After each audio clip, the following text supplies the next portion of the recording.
Hoy vamos a ver el último de los 7 mensajes acerca de los extraños misterios del reino de los cielos, relatados en Mateo 13.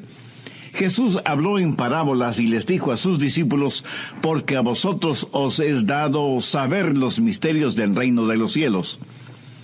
Para aquellos que no conocen al Señor, aquellos que aún no son salvos, aquellos que todavía no tienen el Espíritu Santo para que les ilumine, la Biblia, la palabra de Dios, les es un misterio. Pueden conocer ciertos hechos, hasta pueden saber los nombres de los reyes de Israel y una cronología bíblica, pero eso no quiere decir que entiendan las cosas profundas de Dios.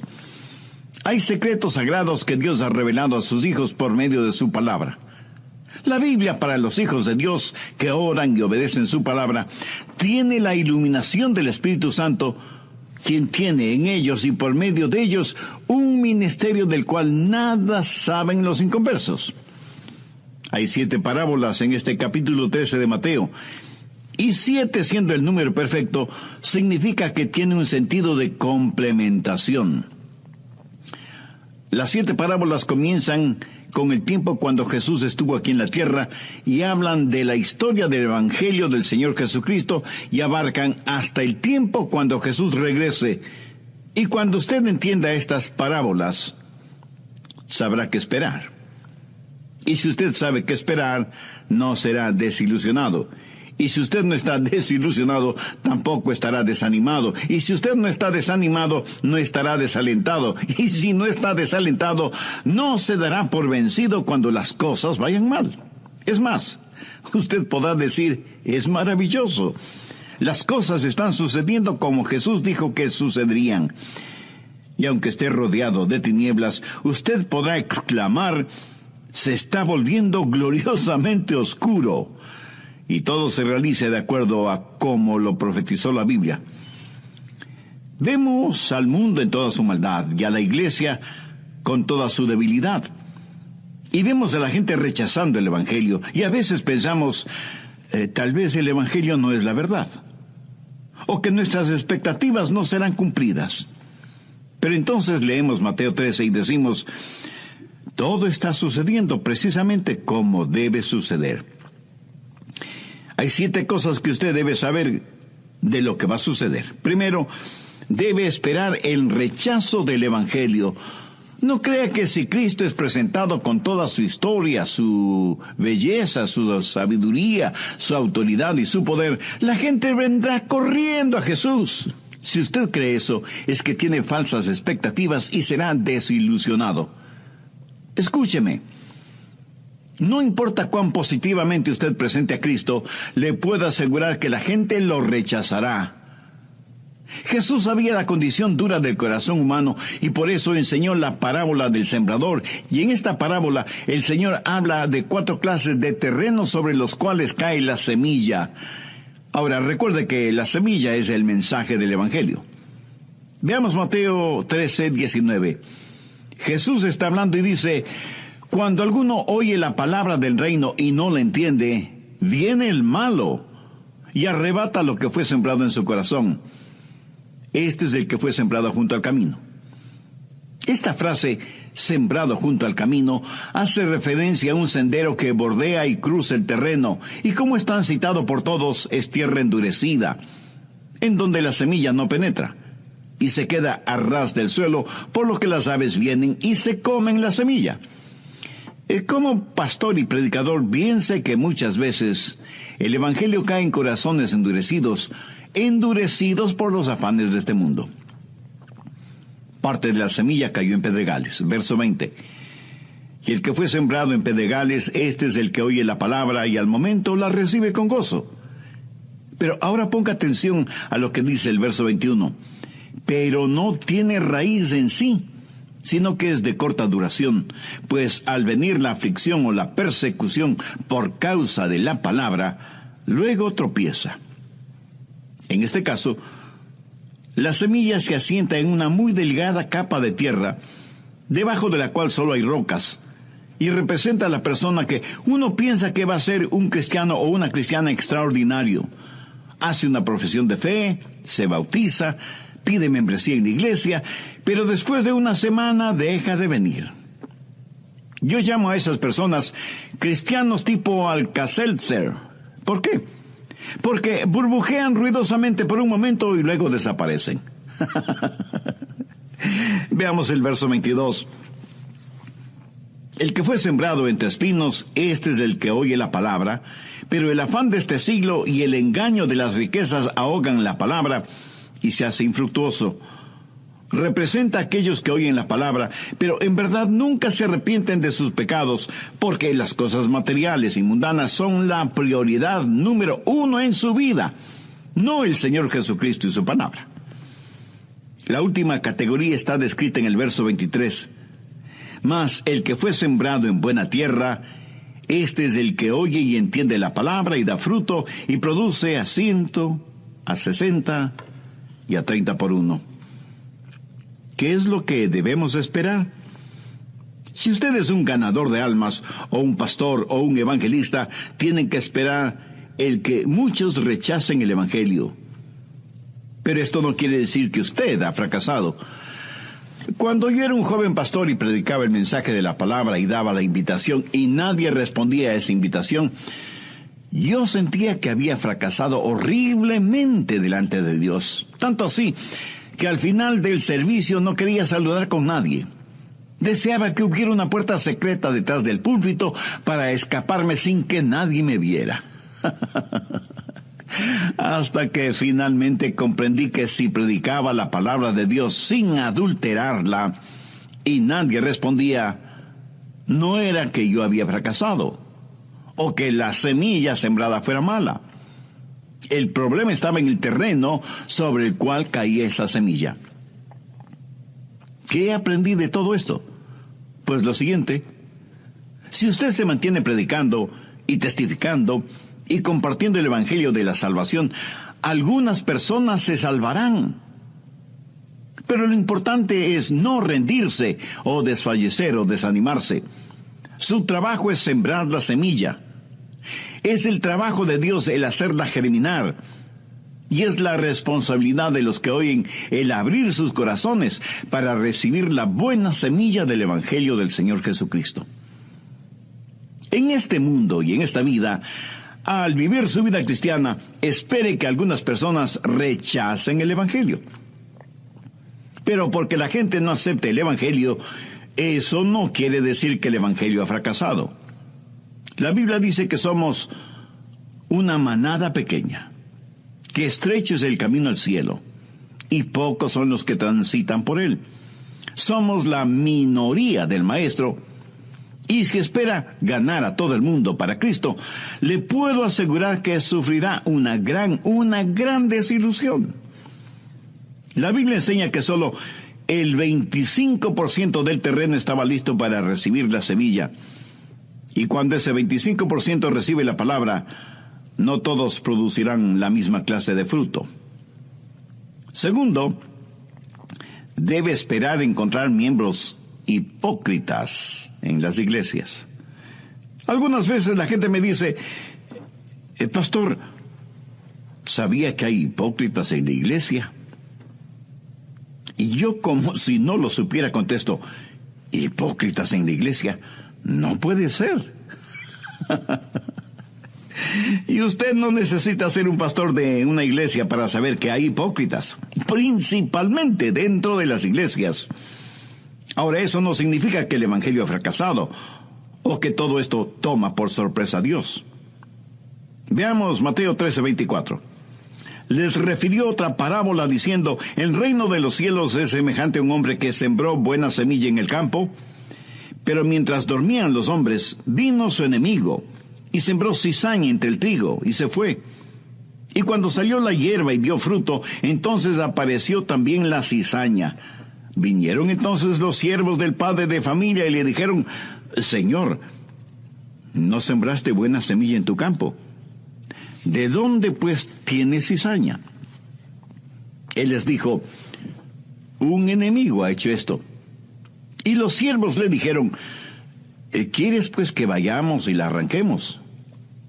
Él les dijo: no, No sea que al arrancar la cizaña, arranquéis también con ella el trigo. Dejad crecer juntamente lo uno y lo otro hasta la siega. Y al tiempo de la siega, yo diré a los segadores, recoged primero la cizaña y atadla en manojos para quemarla, pero recoged el trigo en mi granero. Ahora, ¿qué significa esta parábola?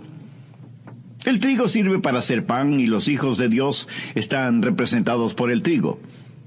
La cizaña, que se parece muchísimo al trigo, es sembrada por el enemigo. El que siembra el trigo es el Hijo del Hombre. La buena semilla son los creyentes en el Señor Jesucristo, y quien siembra la cizaña es el diablo. El tiempo de la siega es el fin de los tiempos, cuando Dios separará al trigo de la cizaña. Mi amigo, aquí hay una gran lección. Espere encontrar hipócritas en la iglesia.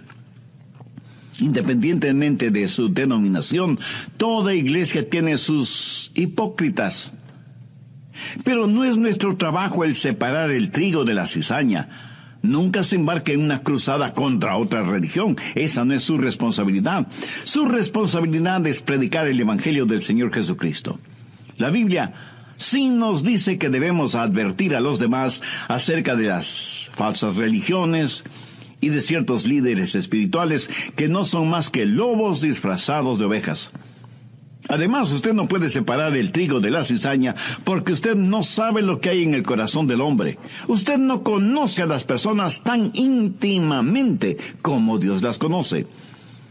Y esta parábola tiene 3 pensamientos básicos: la siembra de la cizaña, el crecimiento de la cizaña y la identificación de la cizaña. ¿Quién siembra la cizaña? El diablo. ¿Cómo crece la cizaña? Los cristianos y los hipócritas crecen uno junto al otro en las iglesias. ¿Cuándo será identificada la cizaña? Al final del tiempo. Entonces, ¿cuál es la lección básica? No todos los terrenos son buenos para la siembra. Tercero, no se desanime a causa de los hipócritas en la iglesia. La presencia de ellos no significa que el evangelio ha fracasado. Una falsificación es el más grande elogio a aquello que es real y verdadero. ¿Por qué falsifican billetes de 20, 50 o 100 dólares? Porque evidentemente tienen valor. Nadie falsifica envolturas de caramelos porque eso no deja ninguna ganancia. Una falsificación significa que el producto original tiene mucho valor. Por lo tanto, no todos los que nombran el nombre de Jesús o dicen creer en Él son genuinos creyentes. Y si usted conoce a algún hipócrita, eso no le da derecho a decir, bueno, si así son los cristianos, yo no quiero saber nada del cristianismo. Jesús nos ha dado muy claras advertencias sobre los hipócritas. Cuarto, debe esperar el surgir o resurgir de cultos falsos. Mateo 13, desde el verso 31. Otra parábola les refirió diciendo, el reino de los cielos es semejante al grano de mostaza que un hombre tomó y sembró en el campo, el cual a la verdad es la más pequeña de todas las semillas, pero cuando ha crecido es la mayor de las hortalizas y se hace árbol, de tal manera que vienen las aves del cielo y hacen nido en sus ramas. Y algunas personas dicen, eso es maravilloso, de una diminuta semilla un gran árbol, cuán extraordinario es el evangelio. Mi amigo, esa no es la enseñanza. Verá, la semilla de mostaza es pequeña y punzante, de sabor fuerte y picante. Eso habla del poder explosivo del evangelio. Cuando germina y crece, se transforma en un gran árbol. Pero aquí se habla de un crecimiento no natural, descomunal. Y las aves que hacen sus nidos en las ramas de este gigantesco árbol representan poderosos demonios. Recuerda que en Mateo 13:4 dice que vinieron las aves y se comieron la semilla sembrada. La misma palabra usada para aves en el verso 4 es usada en el verso 32 y hace referencia a poderosos demonios. Mire Mateo 13:19. Cuando alguno oye la palabra del reino y no la entiende, viene el malo y arrebata lo que fue sembrado en su corazón. Las aves que arrebatan la semilla representan al diablo.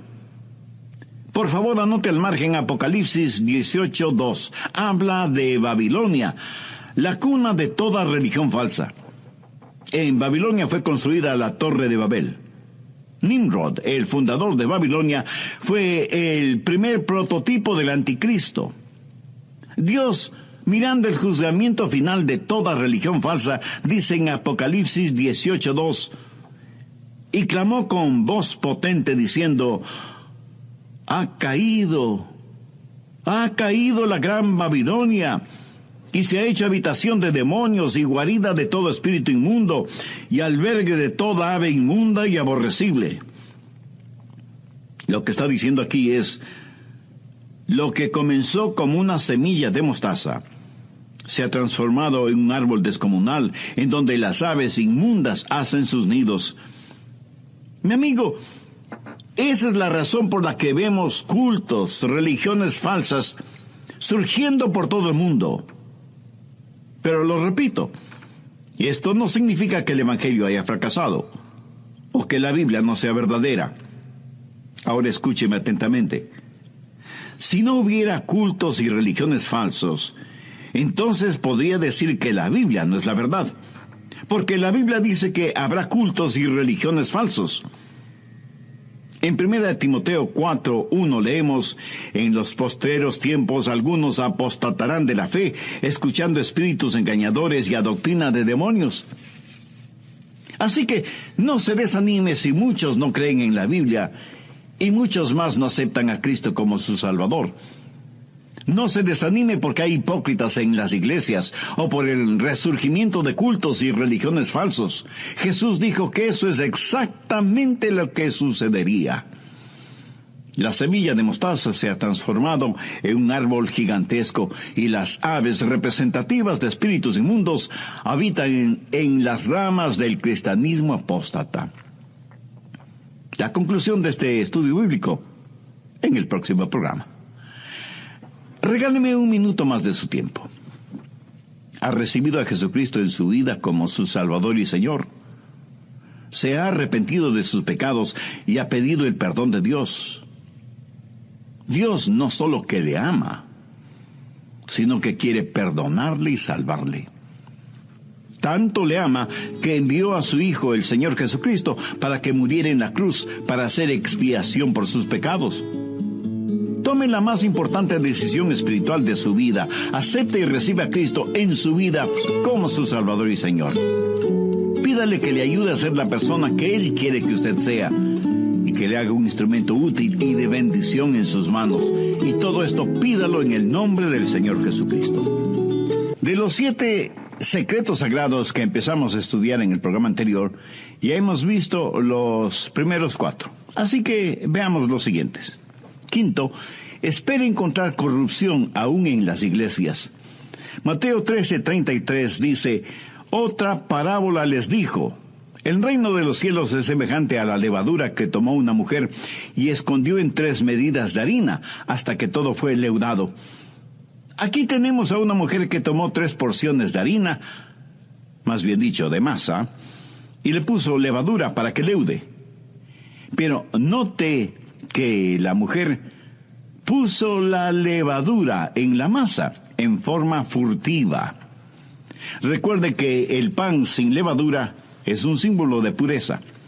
En la Biblia, la levadura es un símbolo de pecado, de maldad, de corrupción. En el Antiguo Testamento, el pan ofrecido como holocausto era sin levadura. Veamos Éxodo 12:8. Y aquella noche comerán la carne asada al fuego y panes sin levadura. Levítico 2:4. Cuando ofrecieres ofrenda cocida en horno, será de tortas de flor de harina sin levadura, amasadas con aceite. En el Nuevo Testamento, Pablo escribe a los Corintios y les dice: no es buena vuestra jactancia. ¿No sabéis que un poco de levadura leuda toda la masa? Limpiaos pues de la vieja levadura para que seáis nueva masa, sin levadura como sois. Porque nuestra Pascua, que es Cristo, ya fue sacrificada por nosotros. Así que celebremos la fiesta, no con la vieja levadura, ni con la levadura de malicia y de maldad, sino con panes sin levadura, de sinceridad y de verdad. ¿Qué es lo que hace la levadura? Bueno, nosotros los hombres tenemos que estudiar e investigar sobre el asunto. Las mujeres, en cambio, saben de estas cosas casi por intuición. Verá, la levadura trabaja silenciosamente, imperceptiblemente, y trabaja mucho mejor en un medio ambiente abrigado. Muchas mujeres ya de edad me han contado que ellas veían a sus abuelitas o madres envolver la masa leudada en una tela y dejarla varias horas, o de un día para otro junto a la candela u horno de la cocina, para que con el calorcito trabajara mejor la levadura que estaba en la masa. Y seguramente muchas mujeres que me están escuchando saben de eso, ¿no es cierto? Ahora, todo este trasfondo es como si el diablo hubiera dicho, bueno, como no puedo derrotar a la iglesia, voy a unirme a la iglesia. Y siembra cizaña entre el trigo para corromper la iglesia. Y hace surgir cultos falsos para que prediquen un evangelio falso. Y penetra las iglesias con enseñanzas malévolas. Por eso Jesús dijo que debíamos cuidarnos de la levadura de los fariseos. En la Biblia, Jesús hace referencia a los fariseos, a los saduceos y a los herodianos. O sea, 3 tipos de levadura. ¿Cuál era la levadura de los fariseos? El legalismo. ¿Cuál era la levadura de los saduceos? El liberalismo. ¿Y cuál era la levadura de Herodes? El libertinaje. Herodes fue un rey que amaba el placer por el placer. No solo que como monarca tenía la libertad de hacer lo que le diera la gana, sino que había degenerado esa libertad hasta convertirla en libertinaje. Algunas personas creen que libertad y libertinaje son acciones sinónimas y nada más alejado de la verdad. Más bien son acciones antónimas, o sea, contrarias. La libertad actúa dentro de ciertos parámetros éticos y morales, y algunas veces espirituales, mientras que el libertinaje no respeta fronteras para su desenfreno. Estas 3 cosas, el legalismo, el liberalismo y el libertinaje, han invadido la iglesia del Señor. ¿Significa eso que debemos rendirnos? ¿Tirar la toalla? No, más bien significa lo opuesto. ¿Se ha preguntado alguna vez por qué Satanás quiere corromper la iglesia si es que eso no fuera algo bueno? Satanás es un pervertido. En nuestros días ya no es nada raro leer horribles historias de apostasía en algunas iglesias, pastores y ministros sorprendidos en una vida de libertinaje. Otros son fanáticos religiosos legalistas que hacen énfasis en la salvación por obras. Otros niegan la deidad de Cristo. Otros niegan la resurrección de Cristo. Y otros niegan todo lo que tiene que ver con el Señor Jesucristo. Levadura de los fariseos, levadura de los saduceos, levadura de Herodes. ¿Causará todo esto que yo cierre mi Biblia y deje de predicar? De ninguna manera. Sé que todo lo que está pasando es exactamente lo que Jesús dijo que pasaría. 6, puede estar seguro que Dios cumplirá su palabra con Israel. Observe todo lo que está pasando en el Medio Oriente. Algunas veces me preguntan, Pastor Rogers, ¿qué es lo que la Biblia dice proféticamente sobre los Estados Unidos? Y yo sencillamente contesto, muy poco. Casi es mejor decir nada. Pero mantenga sus ojos sobre Israel. Dios en estos últimos tiempos mantiene su palabra y sus promesas dadas a Israel como nación. Veamos Mateo 13:44.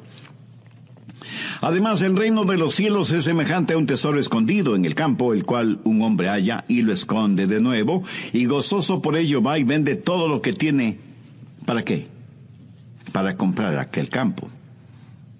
¿Cuál es ese tesoro escondido en el campo? Israel. En la parábola, cuando el hombre compra el campo en donde está escondido el tesoro, entonces ese tesoro ya es suyo, le pertenece. Algunos interpretan erróneamente que el tesoro escondido es el Evangelio del Señor Jesucristo y que nosotros somos el hombre que compra el campo a fin de poseer el tesoro. Bien, recuerde, el campo es el mundo. Y la iglesia no compra el mundo. Los cristianos no compran el mundo porque el Evangelio no está a la venta. El Evangelio no es descubierto y luego vuelto a esconder. Eso no tiene ningún sentido. Pero así interpretan algunos esta parábola. Escuche, Jesús llama a Israel su tesoro peculiar. Y al hablar de Israel hay cosas básicas que debemos entender. Primero, hubo un breve período de tiempo cuando Jesús destapó ese tesoro. Él hizo una solemne promesa a Abraham, pero el tesoro estaba escondido. Quiero decir, estaba encubierto antes de la venida de Jesús. Israel era una nación ignominiosamente pequeña cuando Jesús estuvo aquí en la tierra. O sea, el tesoro estaba enterrado en el campo. Por un breve tiempo Jesús reveló ese tesoro. Veamos Mateo 12:27. Los fariseos habían acusado a Jesús de echar fuera a los demonios por el poder del príncipe de los demonios. Y Jesús les dijo: ¿y si yo echo fuera a los demonios por Beelzebú, por quién los echan vuestros hijos? Por tanto, ellos serán vuestros jueces. Pero si yo por el Espíritu de Dios echo fuera a los demonios, ciertamente ha llegado a vosotros el reino de Dios. Segundo, el tesoro estaba enterrado en el campo y Jesús dijo: he desenterrado el tesoro para mostrarles el reino. Los milagros que Jesús hizo fue para mostrar el poder del reino. Pero los judíos rechazaron a Jesús, mintieron acerca de él, le criticaron, confabularon con los gentiles hasta crucificarle y el tesoro fue enterrado de nuevo. Pero Jesús fue a la cruz para comprar ese tesoro escondido y cubierto. Y la gente no puede entender el plan de Dios para Israel a menos que conozca bien la Biblia. En Proverbios 25:2 leemos: la gloria de Dios es encubrir un asunto. Tercero, cuando leemos el Evangelio de Mateo hasta el capítulo 12, vemos a Jesús haciendo milagros. Pero note, después del capítulo 12, ya no hace más milagros, sino que enseña por medio de parábolas. ¿Por qué? Porque antes del capítulo 12, Él está destapando el tesoro, diciendo: este es el reino de Dios. Los judíos le rechazaron y Jesús volvió a cubrir ese tesoro. Mateo 13:13. Por eso les habló en parábolas, porque viendo no ven, y oyendo no oyen ni entienden. Pero Jesús regresará en gloria y Él destapará su tesoro. Israel será una poderosa nación. En la actualidad el mundo desprecia este tesoro. Las naciones del mundo se unifican en contra de Israel. Pero Dios no ha terminado con Israel. Él ha comprado el campo que es el mundo y va a tomar posesión de este su tesoro peculiar, Israel. Si quiere usted saber lo que Jesús está haciendo en el mundo hoy, mantenga su vista y su atención sobre Israel. A pesar de que muchos rechazan el Evangelio, a pesar de que hay hipócritas en las iglesias, a pesar de que hay corrupción en las iglesias, a pesar del resurgimiento de cultos y religiones falsos, a pesar del odio y la persecución contra Israel, Jesús continúa edificando su iglesia, porque Él mismo dijo: edificaré mi iglesia y las puertas del Hades no prevalecerán contra ella. Mateo 13:45.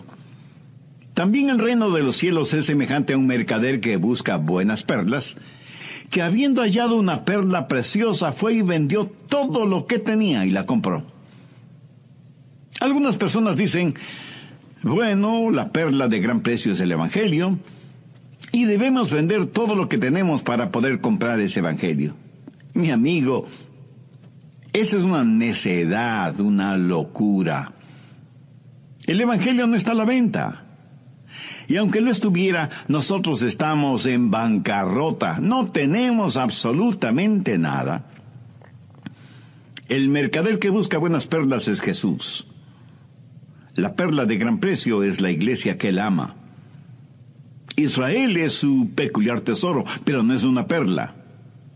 Las piedras preciosas pueden ser cortadas, divididas, esmeriladas, pulidas, pero no se puede hacer lo mismo con una perla. La iglesia es un cuerpo indivisible en el Señor Jesucristo, y es Cristo quien con sus platinadas lágrimas y el rubí líquido de su sangre compró esa perla de gran precio. Y así como una perla es sacada a la superficie desde las profundidades de las aguas, así Jesús nos ha levantado. Así como un grano de arena en la ostra se convierte en una preciosa perla, así Jesús, a pesar de nuestra fealdad espiritual, nos ha embellecido para hacernos parte de la iglesia, la perla preciosa. Séptimo, espere el total juzgamiento por parte de Dios. Y Dios juzgará con justicia. Mateo 13:47. Asimismo, el reino de los cielos es semejante a una red que, echada en el mar, recoge de toda clase de peces, y una vez llena, la sacan a la orilla, y sentados recogen lo bueno en cestas, y lo malo echan afuera. Así será el fin del siglo. Saldrán los ángeles y apartarán los malos de entre los justos, y los echarán en el horno de fuego. Allí será el llanto y el crujir de dientes. Jesús les dijo: ¿habéis entendido estas cosas? Ellos respondieron: sí, Señor. Dios tiene su red y la echa sobre las naciones del mundo para ganar almas. ¿Cuál es su trabajo o mi trabajo en este mundo en el cual vivimos? Nuestro trabajo es lanzar la red. Dios separará los peces buenos de los peces malos. Cuando predico, algunas personas vienen a Cristo, pero no son salvas. Mi amigo, esa no es mi responsabilidad. Yo no puedo hacer que nadie sea un creyente o un incrédulo. El reino de Dios es como una red que lanzamos en las naciones de este mundo, y al final de los tiempos, aquel que separa el trigo de la cizaña, ese mismo Dios es quien separará los buenos de los malos. Ahora, ¿qué significa todo esto para nosotros? Escúcheme atentamente. Dios sabe exacta y precisamente cómo va a ser la situación. ¿No es increíble que hace más de 21 siglos Jesús dijera lo que pasaría ahora? Él dijo que no todos escucharían el Evangelio, no en el sentido de oírlo, sino de entenderlo y aceptarlo. También dijo que no todos los que escucharan el Evangelio serían salvos. Jesús dijo que habría hipócritas en las iglesias, y esa es una triste realidad que nadie puede negarla. También dijo que la corrupción se permearía en la iglesia como la levadura se infiltra en la masa. Y diariamente sabemos, o leemos, o vemos en la televisión los numerosos escándalos morales y financieros en iglesias y organizaciones que se dicen cristianas. Israel será aún más perseguida que lo que ha sido hasta ahora. Será pisoteada. El tesoro es enterrado nuevamente, pero Jesús ha prometido regresar para desenterrar su especial tesoro y para edificar su iglesia, para separar el trigo de la cizaña, para separar a los buenos de los malos y para ejercitar el juzgamiento final. Si usted tiene falsas expectativas, si usted cree que el Evangelio va a ser creído y aceptado por todo el mundo, si usted piensa que los hipócritas son una prueba de que la Biblia no es verdad, o de que los cultos falsos y las religiones falsas no tienen mayor importancia, terminará desesperándose y se hará la pregunta: ¿perdió Dios el control de su universo? No, Dios no ha perdido el control de nada. Todo está bajo su control. Todo lo que ha pasado, está pasando y pasará ha sido, es y será exactamente como Dios lo ha dicho. En este mensaje hemos aprendido los 7 secretos sagrados directamente de la palabra de Dios. ¿No le gustaría a usted ser un sembrador de la semilla bendita? ¿No le gustaría ser como el pescador lanzando sus redes sobre su vecindario, sobre su ciudad, sobre su país? ¿No quisiera ser un miembro fiel del cuerpo de Cristo, la iglesia, y orar a Dios que la mantenga pura y libre de la levadura de la corrupción? ¿No quisiera tener una relación personal con Dios por medio del Señor Jesucristo y recibir a Cristo en su corazón ahora mismo? Si sus respuestas son afirmativas, le invito a orar conmigo una sencilla pero significativa oración. Mi oración solo será para guiarle. Usted ore con sus propias palabras, pero dígalas con fe, con sinceridad, depositando toda su confianza en Dios. Que quede un oído atento para su plegaria. Ore y diga: querido Dios, gracias por haberme dado la oportunidad de escuchar este mensaje de tu palabra. Me has hablado profundamente y me reconozco pecador delante de ti, por lo que pido tu gracia y misericordia. Señor Jesús, sé que derramaste tu sangre y moriste crucificado en una cruz para pagar el precio de la culpa de mis pecados. Gracias por amarme de esa manera. Me arrepiento de mis pecados y pido perdón, limpieza, sanidad espiritual y vida abundante y eterna. Con toda la fe que tengo, te invito a que vengas a morar en mi corazón y seas mi Salvador y mi Señor. Hazme la clase de persona que tú quieres que sea. Ayúdame para que nunca me avergüence de ti o de tu palabra, independientemente de las circunstancias o a pesar de las consecuencias. Lo pido en tu santo nombre. Amén. Hoy vamos a ver el último de los 7 mensajes acerca de los extraños misterios del reino de los cielos, relatados en Mateo 13. Jesús habló en parábolas y les dijo a sus discípulos: porque a vosotros os es dado saber los misterios del reino de los cielos. Para aquellos que no conocen al Señor, aquellos que aún no son salvos, aquellos que todavía no tienen el Espíritu Santo para que les ilumine, la Biblia, la palabra de Dios, les es un misterio. Pueden conocer ciertos hechos, hasta pueden saber los nombres de los reyes de Israel y una cronología bíblica, pero eso no quiere decir que entiendan las cosas profundas de Dios. Hay secretos sagrados que Dios ha revelado a sus hijos por medio de su palabra. La Biblia, para los hijos de Dios que oran y obedecen su palabra, tiene la iluminación del Espíritu Santo, quien tiene en ellos y por medio de ellos un ministerio del cual nada saben los inconversos. Hay 7 parábolas en este capítulo 13 de Mateo, y 7 siendo el número perfecto, significa que tiene un sentido de complementación. Las 7 parábolas comienzan con el tiempo cuando Jesús estuvo aquí en la tierra y hablan de la historia del Evangelio del Señor Jesucristo y abarcan hasta el tiempo cuando Jesús regrese. Y cuando usted entienda estas parábolas, sabrá qué esperar. Y si usted sabe qué esperar, no será desilusionado. Y si usted no está desilusionado, tampoco estará desanimado. Y si usted no está desanimado, no estará desalentado. Y si no está desalentado, no se dará por vencido cuando las cosas vayan mal. Es más, usted podrá decir: es maravilloso.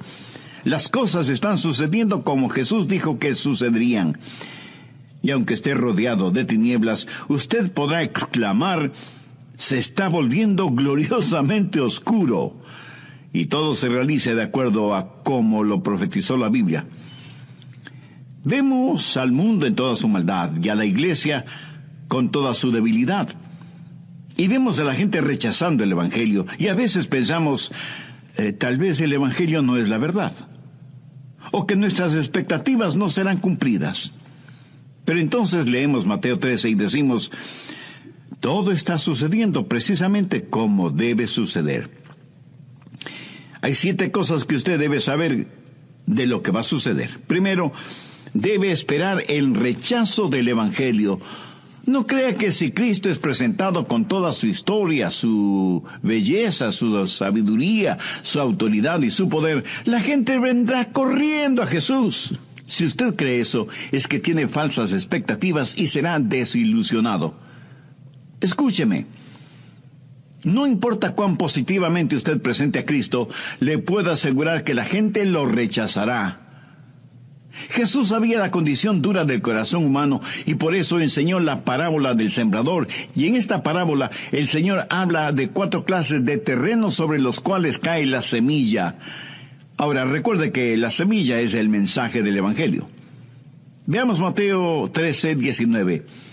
Jesús está hablando y dice: cuando alguno oye la palabra del reino y no la entiende, viene el malo y arrebata lo que fue sembrado en su corazón. Este es el que fue sembrado junto al camino. Esta frase, sembrado junto al camino, hace referencia a un sendero que bordea y cruza el terreno, y como es tan citado por todos, es tierra endurecida, en donde la semilla no penetra, y se queda a ras del suelo, por lo que las aves vienen y se comen la semilla. Como pastor y predicador, bien sé que muchas veces el Evangelio cae en corazones endurecidos por los afanes de este mundo. Parte de la semilla cayó en pedregales. Verso 20. Y el que fue sembrado en pedregales, este es el que oye la palabra y al momento la recibe con gozo. Pero ahora ponga atención a lo que dice el verso 21. Pero no tiene raíz en sí, sino que es de corta duración, pues al venir la aflicción o la persecución por causa de la palabra, luego tropieza. En este caso, la semilla se asienta en una muy delgada capa de tierra, debajo de la cual solo hay rocas, y representa a la persona que uno piensa que va a ser un cristiano o una cristiana extraordinario. Hace una profesión de fe, se bautiza, pide membresía en la iglesia, pero después de una semana deja de venir. Yo llamo a esas personas cristianos tipo Alka-Seltzer. ¿Por qué? Porque burbujean ruidosamente por un momento y luego desaparecen. Veamos el verso 22. El que fue sembrado entre espinos, este es el que oye la palabra, pero el afán de este siglo y el engaño de las riquezas ahogan la palabra y se hace infructuoso.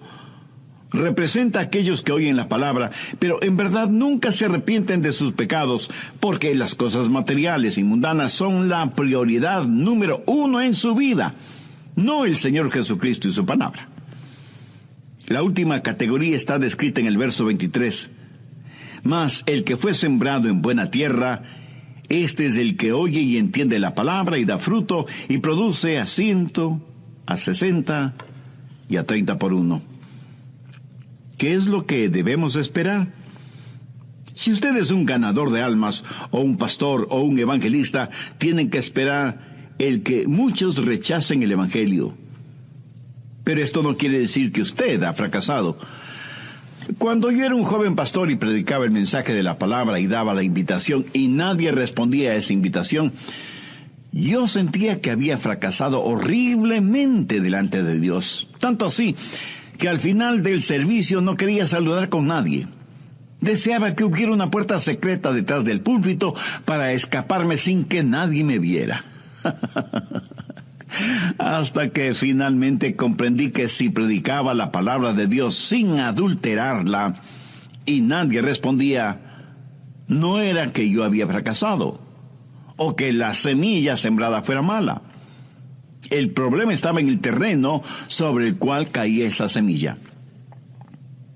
¿Qué aprendí de todo esto? Pues lo siguiente: si usted se mantiene predicando y testificando y compartiendo el Evangelio de la salvación, algunas personas se salvarán. Pero lo importante es no rendirse o desfallecer o desanimarse. Su trabajo es sembrar la semilla. Es el trabajo de Dios el hacerla germinar. Y es la responsabilidad de los que oyen el abrir sus corazones para recibir la buena semilla del Evangelio del Señor Jesucristo. En este mundo y en esta vida, al vivir su vida cristiana, espere que algunas personas rechacen el Evangelio. Pero porque la gente no acepte el Evangelio, eso no quiere decir que el Evangelio ha fracasado. La Biblia dice que somos una manada pequeña, que estrecho es el camino al cielo, y pocos son los que transitan por él. Somos la minoría del Maestro, y si espera ganar a todo el mundo para Cristo, le puedo asegurar que sufrirá una gran desilusión. La Biblia enseña que solo el 25% del terreno estaba listo para recibir la semilla, y cuando ese 25% recibe la palabra, no todos producirán la misma clase de fruto. Segundo, debe esperar encontrar miembros hipócritas en las iglesias. Algunas veces la gente me dice, pastor, ¿sabía que hay hipócritas en la iglesia? Y yo, como si no lo supiera, contesto, ¿hipócritas en la iglesia? No puede ser. Y usted no necesita ser un pastor de una iglesia para saber que hay hipócritas, principalmente dentro de las iglesias. Ahora, eso no significa que el Evangelio ha fracasado, o que todo esto toma por sorpresa a Dios. Veamos Mateo 13:24. Les refirió otra parábola diciendo, el reino de los cielos es semejante a un hombre que sembró buena semilla en el campo, pero mientras dormían los hombres, vino su enemigo, y sembró cizaña entre el trigo, y se fue. Y cuando salió la hierba y dio fruto, entonces apareció también la cizaña. Vinieron entonces los siervos del padre de familia y le dijeron, Señor, ¿no sembraste buena semilla en tu campo? ¿De dónde pues tienes cizaña? Él les dijo, un enemigo ha hecho esto. Y los siervos le dijeron, ¿quieres pues que vayamos y la arranquemos? Él les dijo, no sea que al arrancar la cizaña arranquéis también con ella el trigo. Dejad crecer juntamente lo uno y lo otro hasta la siega. Y al tiempo de la siega, yo diré a los segadores, recoged primero la cizaña y atadla en manojos para quemarla, pero recoged el trigo en mi granero. Ahora, ¿qué significa esta parábola? El trigo sirve para hacer pan y los hijos de Dios están representados por el trigo. La cizaña, que se parece muchísimo al trigo, es sembrada por el enemigo. El que siembra el trigo es el Hijo del Hombre. La buena semilla son los creyentes en el Señor Jesucristo, y quien siembra la cizaña es el diablo. El tiempo de la siega es el fin de los tiempos, cuando Dios separará al trigo de la cizaña. Mi amigo, aquí hay una gran lección. Espere encontrar hipócritas en la iglesia.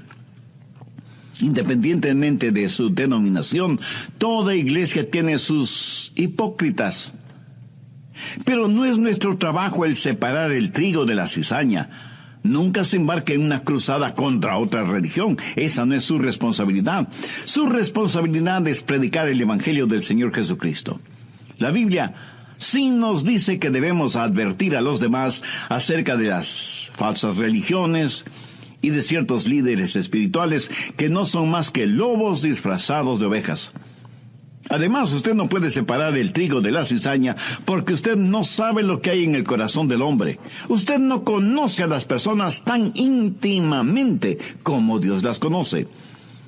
Y esta parábola tiene 3 pensamientos básicos: la siembra de la cizaña, el crecimiento de la cizaña y la identificación de la cizaña. ¿Quién siembra la cizaña? El diablo. ¿Cómo crece la cizaña? Los cristianos y los hipócritas crecen uno junto al otro en las iglesias. ¿Cuándo será identificada la cizaña? Al final del tiempo. Entonces, ¿cuál es la lección básica? No todos los terrenos son buenos para la siembra. Tercero, no se desanime a causa de los hipócritas en la iglesia. La presencia de ellos no significa que el Evangelio ha fracasado. Una falsificación es el más grande elogio a aquello que es real y verdadero. ¿Por qué falsifican billetes de 20, 50 o $100? Porque evidentemente tienen valor. Nadie falsifica envolturas de caramelos porque eso no deja ninguna ganancia. Una falsificación significa que el producto original tiene mucho valor. Por lo tanto, no todos los que nombran el nombre de Jesús o dicen creer en Él son genuinos creyentes. Y si usted conoce a algún hipócrita, eso no le da derecho a decir: bueno, si así son los cristianos, yo no quiero saber nada del cristianismo. Jesús nos ha dado muy claras advertencias sobre los hipócritas. Cuarto, debe esperar el surgir o resurgir de cultos falsos. Mateo 13, desde el verso 31. Otra parábola les refirió diciendo: el reino de los cielos es semejante al grano de mostaza que un hombre tomó y sembró en el campo, el cual a la verdad es la más pequeña de todas las semillas, pero cuando ha crecido es la mayor de las hortalizas y se hace árbol, de tal manera que vienen las aves del cielo y hacen nido en sus ramas. Y algunas personas dicen: eso es maravilloso, de una diminuta semilla un gran árbol. ¡Cuán extraordinario es el Evangelio! Mi amigo, esa no es la enseñanza. Verá, la semilla de mostaza es pequeña y punzante, de sabor fuerte y picante. Eso habla del poder explosivo del Evangelio. Cuando germina y crece, se transforma en un gran árbol. Pero aquí se habla de un crecimiento no natural, descomunal. Y las aves que hacen sus nidos en las ramas de este gigantesco árbol representan poderosos demonios. Recuerda que en Mateo 13:4 dice que vinieron las aves y se comieron la semilla sembrada. La misma palabra usada para aves en el verso 4 es usada en el verso 32 y hace referencia a poderosos demonios. Mire Mateo 13:19. Cuando alguno oye la palabra del reino y no la entiende, viene el malo y arrebata lo que fue sembrado en su corazón. Las aves que arrebatan la semilla representan al diablo. Por favor, anote al margen Apocalipsis 18:2. Habla de Babilonia, la cuna de toda religión falsa. En Babilonia fue construida la Torre de Babel. Nimrod, el fundador de Babilonia, fue el primer prototipo del anticristo. Dios, mirando el juzgamiento final de toda religión falsa, dice en Apocalipsis 18:2, y clamó con voz potente diciendo: ha caído la gran Babilonia, y se ha hecho habitación de demonios y guarida de todo espíritu inmundo, y albergue de toda ave inmunda y aborrecible. Lo que está diciendo aquí es: lo que comenzó como una semilla de mostaza se ha transformado en un árbol descomunal, en donde las aves inmundas hacen sus nidos. Mi amigo, esa es la razón por la que vemos cultos, religiones falsas, surgiendo por todo el mundo. Pero lo repito, esto no significa que el Evangelio haya fracasado, o que la Biblia no sea verdadera. Ahora escúcheme atentamente. Si no hubiera cultos y religiones falsos, entonces podría decir que la Biblia no es la verdad, porque la Biblia dice que habrá cultos y religiones falsos. En 1 Timoteo 4:1 leemos: en los postreros tiempos algunos apostatarán de la fe, escuchando espíritus engañadores y a doctrina de demonios. Así que no se desanime si muchos no creen en la Biblia y muchos más no aceptan a Cristo como su Salvador. No se desanime porque hay hipócritas en las iglesias o por el resurgimiento de cultos y religiones falsos. Jesús dijo que eso es exactamente lo que sucedería. La semilla de mostaza se ha transformado en un árbol gigantesco y las aves representativas de espíritus inmundos habitan en las ramas del cristianismo apóstata. La conclusión de este estudio bíblico en el próximo programa. Regáleme un minuto más de su tiempo. ¿Ha recibido a Jesucristo en su vida como su Salvador y Señor? ¿Se ha arrepentido de sus pecados y ha pedido el perdón de Dios? Dios no solo que le ama, sino que quiere perdonarle y salvarle. Tanto le ama que envió a su Hijo, el Señor Jesucristo, para que muriera en la cruz, para hacer expiación por sus pecados. Tome la más importante decisión espiritual de su vida. Acepte y reciba a Cristo en su vida como su Salvador y Señor. Pídale que le ayude a ser la persona que Él quiere que usted sea y que le haga un instrumento útil y de bendición en sus manos. Y todo esto pídalo en el nombre del Señor Jesucristo. De los 7 secretos sagrados que empezamos a estudiar en el programa anterior, ya hemos visto los primeros 4. Así que veamos los siguientes. Quinto, espere encontrar corrupción aún en las iglesias. Mateo 13:33 dice: otra parábola les dijo: el reino de los cielos es semejante a la levadura que tomó una mujer y escondió en 3 medidas de harina hasta que todo fue leudado. Aquí tenemos a una mujer que tomó 3 porciones de harina, más bien dicho, de masa, y le puso levadura para que leude.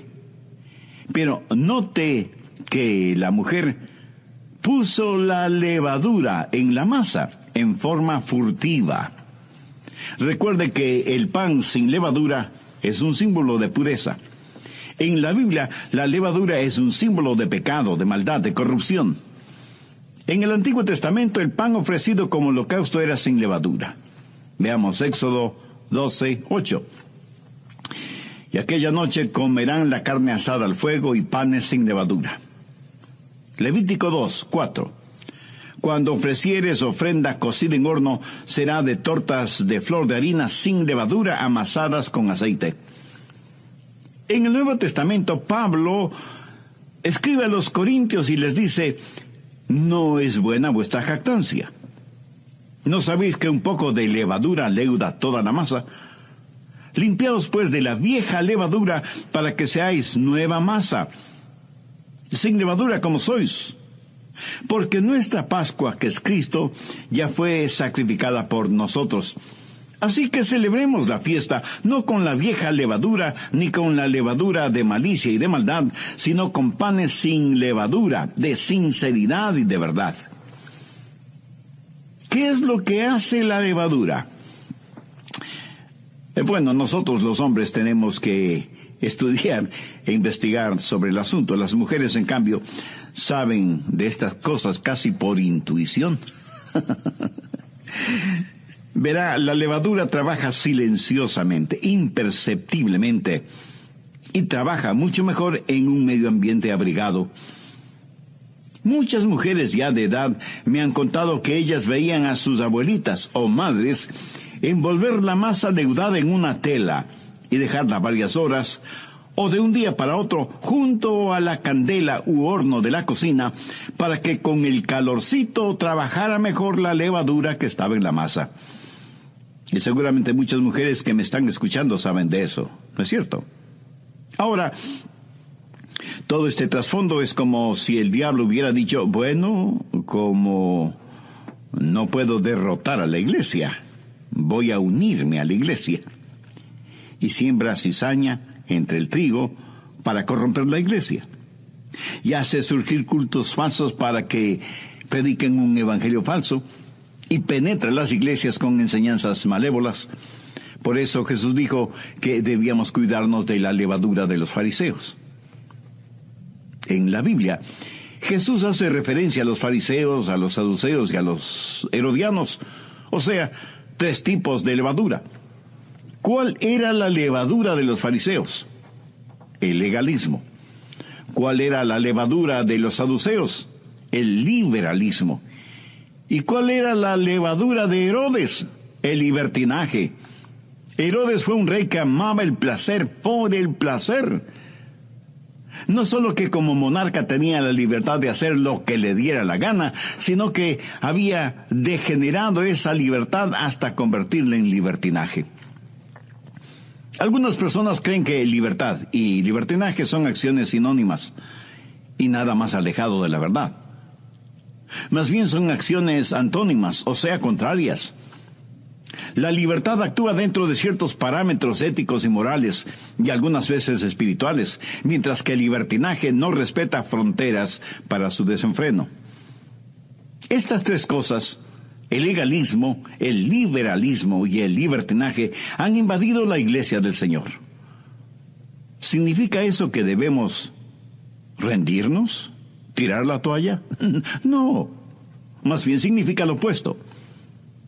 ¿Se ha preguntado alguna vez por qué Satanás quiere corromper la iglesia si es que eso no fuera algo bueno?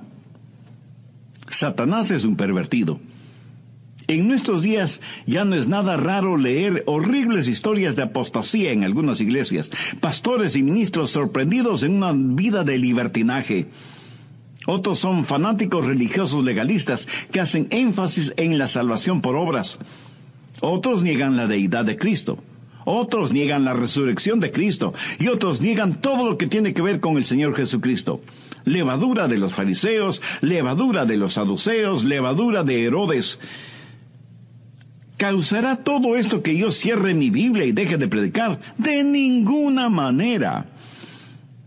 Sé que todo lo que está pasando es exactamente lo que Jesús dijo que pasaría.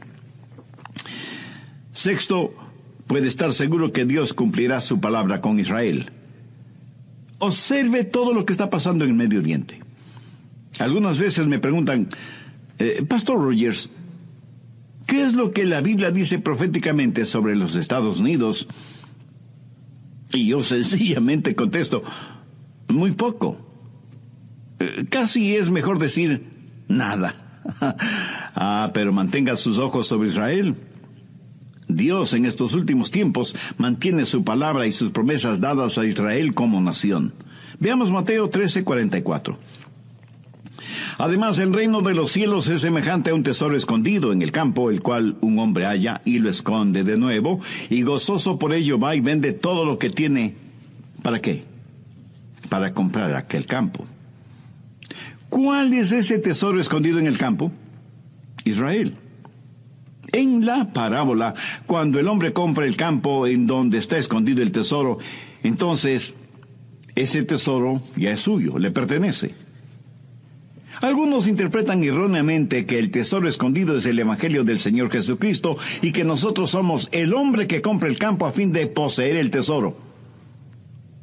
Bien, recuerde, el campo es el mundo. Y la iglesia no compra el mundo. Los cristianos no compran el mundo porque el Evangelio no está a la venta. El Evangelio no es descubierto y luego vuelto a esconder. Eso no tiene ningún sentido. Pero así interpretan algunos esta parábola. Escuche, Jesús llama a Israel su tesoro peculiar. Y al hablar de Israel hay cosas básicas que debemos entender. Primero, hubo un breve período de tiempo cuando Jesús destapó ese tesoro. Él hizo una solemne promesa a Abraham, pero el tesoro estaba escondido. Quiero decir, estaba encubierto antes de la venida de Jesús.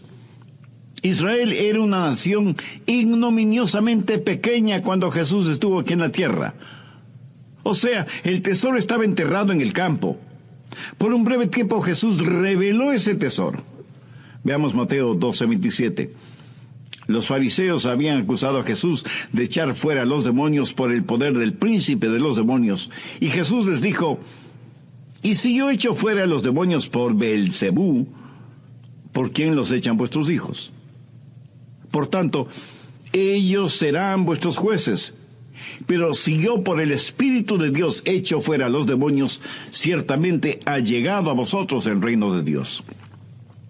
Segundo, el tesoro estaba enterrado en el campo y Jesús dijo, he desenterrado el tesoro para mostrarles el reino. Los milagros que Jesús hizo fue para mostrar el poder del reino. Pero los judíos rechazaron a Jesús, mintieron acerca de él, le criticaron, confabularon con los gentiles hasta crucificarle y el tesoro fue enterrado de nuevo. Pero Jesús fue a la cruz para comprar ese tesoro escondido y cubierto. Y la gente no puede entender el plan de Dios para Israel a menos que conozca bien la Biblia. En Proverbios 25:2 leemos, la gloria de Dios es encubrir un asunto. Tercero, cuando leemos el Evangelio de Mateo hasta el capítulo 12, vemos a Jesús haciendo milagros. Pero note, después del capítulo 12, ya no hace más milagros, sino que enseña por medio de parábolas. ¿Por qué? Porque antes del capítulo 12, Él está destapando el tesoro, diciendo, este es el reino de Dios. Los judíos le rechazaron y Jesús volvió a cubrir ese tesoro. Mateo 13:13. Por eso les habló en parábolas, porque viendo no ven, y oyendo no oyen ni entienden. Pero Jesús regresará en gloria y Él destapará su tesoro. Israel será una poderosa nación. En la actualidad el mundo desprecia este tesoro. Las naciones del mundo se unifican en contra de Israel. Pero Dios no ha terminado con Israel. Él ha comprado el campo que es el mundo y va a tomar posesión de este su tesoro peculiar, Israel. Si quiere usted saber lo que Jesús está haciendo en el mundo hoy, mantenga su vista y su atención sobre Israel.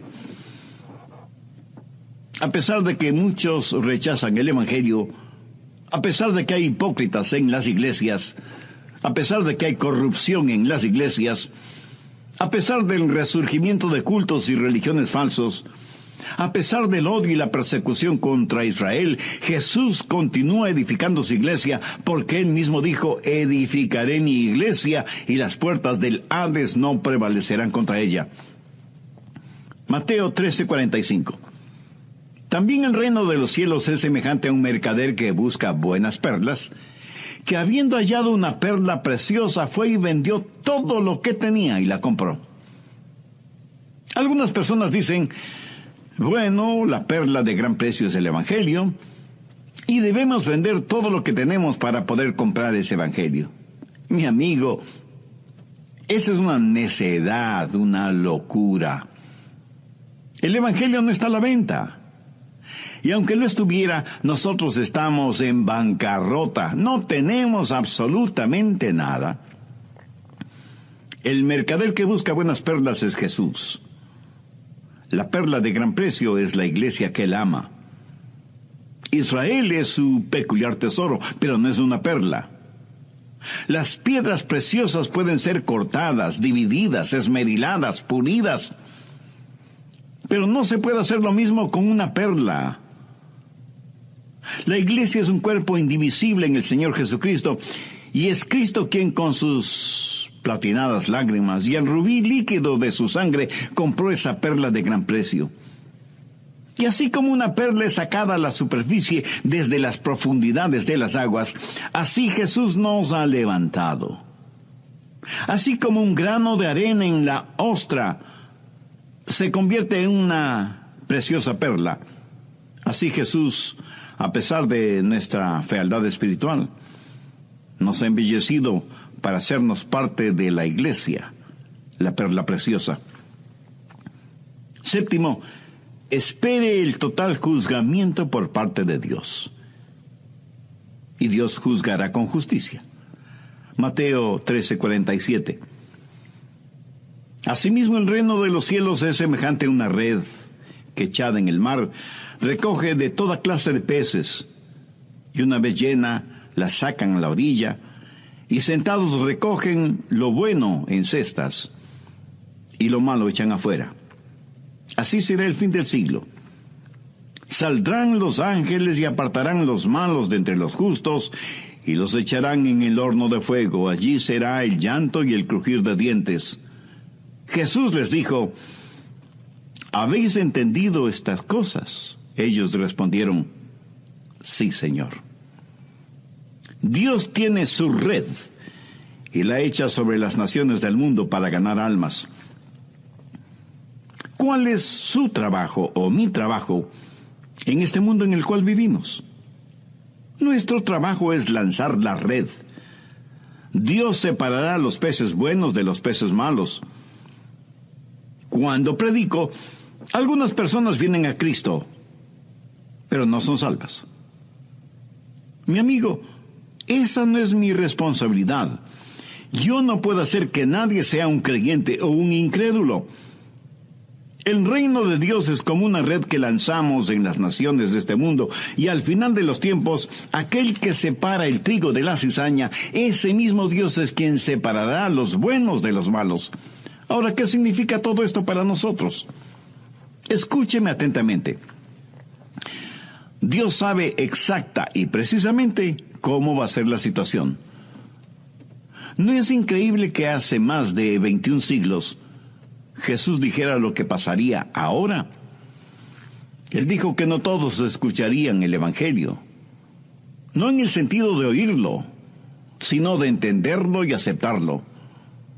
También dijo que no todos los que escucharan el Evangelio serían salvos. Jesús dijo que habría hipócritas en las iglesias, y esa es una triste realidad que nadie puede negarla. También dijo que la corrupción se permearía en la iglesia como la levadura se infiltra en la masa. Y diariamente sabemos, o leemos, o vemos en la televisión los numerosos escándalos morales y financieros en iglesias y organizaciones que se dicen cristianas. Israel será aún más perseguida que lo que ha sido hasta ahora. Será pisoteada. El tesoro es enterrado nuevamente, pero Jesús ha prometido regresar para desenterrar su especial tesoro y para edificar su iglesia, para separar el trigo de la cizaña, para separar a los buenos de los malos y para ejercitar el juzgamiento final. Si usted tiene falsas expectativas, si usted cree que el Evangelio va a ser creído y aceptado por todo el mundo, si usted piensa que los hipócritas son una prueba de que la Biblia no es verdad, o de que los cultos falsos y las religiones falsas no tienen mayor importancia, terminará desesperándose y se hará la pregunta: ¿perdió Dios el control de su universo? No, Dios no ha perdido el control de nada. Todo está bajo su control. Todo lo que ha pasado, está pasando y pasará, ha sido, es y será exactamente como Dios lo ha dicho. En este mensaje hemos aprendido los 7 secretos sagrados directamente de la palabra de Dios. ¿No le gustaría a usted ser un sembrador de la semilla bendita? ¿No le gustaría ser como el pescador lanzando sus redes sobre su vecindario, sobre su ciudad, sobre su país? ¿No quisiera ser un miembro fiel del cuerpo de Cristo, la iglesia, y orar a Dios que la mantenga pura y libre de la levadura de la corrupción? ¿No quisiera tener una relación personal con Dios por medio del Señor Jesucristo y recibir a Cristo en su corazón ahora mismo? Si sus respuestas son afirmativas, le invito a orar conmigo una sencilla pero significativa oración. Mi oración solo será para guiarle. Usted ore con sus propias palabras, pero dígalas con fe, con sinceridad, depositando toda su confianza en Dios. Que quede un oído atento para su plegaria. Ore y diga: querido Dios, gracias por haberme dado la oportunidad de escuchar este mensaje de tu palabra. Me has hablado profundamente y me reconozco pecador delante de ti, por lo que pido tu gracia y misericordia.